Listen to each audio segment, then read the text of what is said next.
ভারতের একটা অংশ, ভারতের দক্ষিণের একটা অংশ এটা আছে।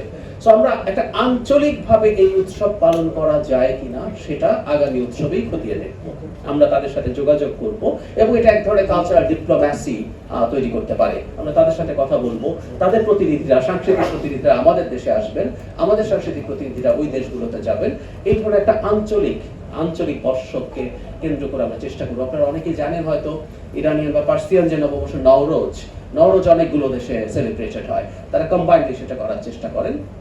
আমরা সেরকম একটা চেষ্টা করবো এবং আবারও বলছি, মাননীয় প্রধানমন্ত্রী এই উৎসবটাকে খুবই গুরুত্ব দিচ্ছেন, কারণ আমরা সব রকম জাতিগোষ্ঠীকে একত্র করে বাংলাদেশি জাতীয়তাবাদের কথা বলি এবং সেই কারণে এই উৎসবটা সবাইকে চমৎকারভাবে অ্যাকোমোডেট করতে পারে। পরিবেশ মন্ত্রণালয় ইটভাটা কৃষি জমির মাটির ব্যবহার সম্পূর্ণ নিষিদ্ধ। আমিনবাজারে বর্জ্য থেকে বিদ্যুৎ পাওয়ার প্ল্যান্ট প্রকল্প বাস্তবায়নের জন্য বায়ু দূষণ নিয়ন্ত্রণ বিধিমালা 2022 এবং কঠিন বর্জ্য ব্যবস্থাপনা বিধিমালা 2021 সংশোধন আনা হচ্ছে। বর্জ্য থেকে বিদ্যুৎ, আমরা জানি আমাদের প্রাইমারি ফুয়েল নিয়ে ক্রাইসিস আছে। আমরা অবশ্যই আমাদের গ্যাসের এক্সপ্লোরেশনের চেষ্টা করে যাবো, কিন্তু আপনারা জানেন এটা দীর্ঘমেয়াদী প্রসেস। তো কম সময়ের মধ্যে যা যা দরকার সরকার সেই কাজগুলো করছে। সরকার বায়ু দূষণের বিরুদ্ধে ক্রমাগত মোবাইল কোর্ট পরিচালনা করছে। এখন পর্যন্ত 16টা হয়েছে।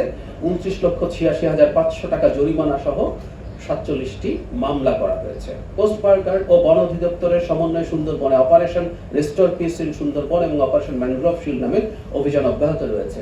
আমরা হয়তো অনেকে মিডিয়া বা বিভিন্ন পত্রিকায় দেখেছি সাম্প্রতিক সময়ে আবার সুন্দরবনে দস্যুতা বা ডাকাতির প্রবণতা বেড়েছে, অপরাধের প্রবণতা বেড়েছে।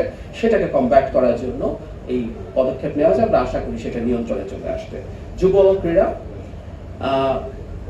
অনুষ্ঠান আয়োজন করা হয়েছে। দ্বিতীয় দফায় 171 জন ক্রীড়াবিদের হাতে পেশাগত স্বীকৃতি হিসেবে ক্রীড়া কার্ড তুলে দেওয়া হয়। আমরা জানি যে 30 মার্চ প্রথম পর্যায়ে 129 জনকে কার্ড প্রদান করা হয়েছিল। সরকার পর্যায়ক্রমে মোট 500 জন জাতীয় ক্রীড়াবিদকে কার্ড প্রদানের লক্ষ্যমাত্রা নির্ধারণ করেছে। আগে বৃদ্ধির পর কতটুকু বেড়েছিল এগুলো সব বাংলাদেশের কমন প্রবণতা। দাম কমলেও আসলে কমানো হয় না, এই প্রবণতা আসলে সত্যিকার অর্থেই আছে।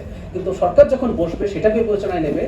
একই সাথে এই সময় কিন্তু ইনফ্লেশন হয়েছে, যারা এই পরিবহনগুলো চালান তাদেরও পক্ষে যুক্তি আছে। আমি আবারও বলছি, একটা গণতান্ত্রিক সরকার, জনগণের সরকার, এটা সবার সরকার, তারা চেষ্টা করবে সব পক্ষে যতটা সম্ভব স্বার্থ নিশ্চিত করতে। এর মধ্যে এটাও আমরা মানি, যিনি পরিবহন মালিক আছেন তার অর্থনৈতিক সামর্থ্য বেটার আছে।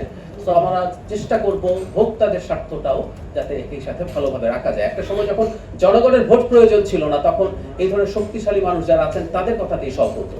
একটা জনগণের সরকার, নির্বাচিত সরকার নিশ্চয়ই সব পক্ষের স্বার্থ রক্ষা করার চেষ্টা করবে। আচ্ছা, ব্যাপারটা হচ্ছে এটা সরকারি সিদ্ধান্ত ছিল, আমার কাজ হচ্ছে সরকারি সিদ্ধান্তটা সামনে আসা। আরেকটা ব্যাপার জরুরি, সরকার কি আসলে এটা পারে টু সে যে এপ্রিলে হবে না, মে মাসের 1 তারিখ থেকে বাড়বে? আপনারা খুব ভালো মতো জানেন জ্বালানির দাম আসলে এভাবেই বৃদ্ধি করতে হয়। কারণ আপনি যখন কোনো একটা দিনের কথা সামনে রাখেন, এটা খুব স্পন্টেনিয়াস, খুব সাডেন একটা ডিসিশনই হতে হয়। তো ধরুন এপ্রিলে বাড়লো না, মেতেও প্রাথমিকভাবে একটা সিদ্ধান্ত জানানো হলো, কিন্তু মেতেও যদি বাড়তো এভাবে সাডেনলি হতো। ব্যাপারটা এইরকম, একটা প্রসেস এরকম। আর আমি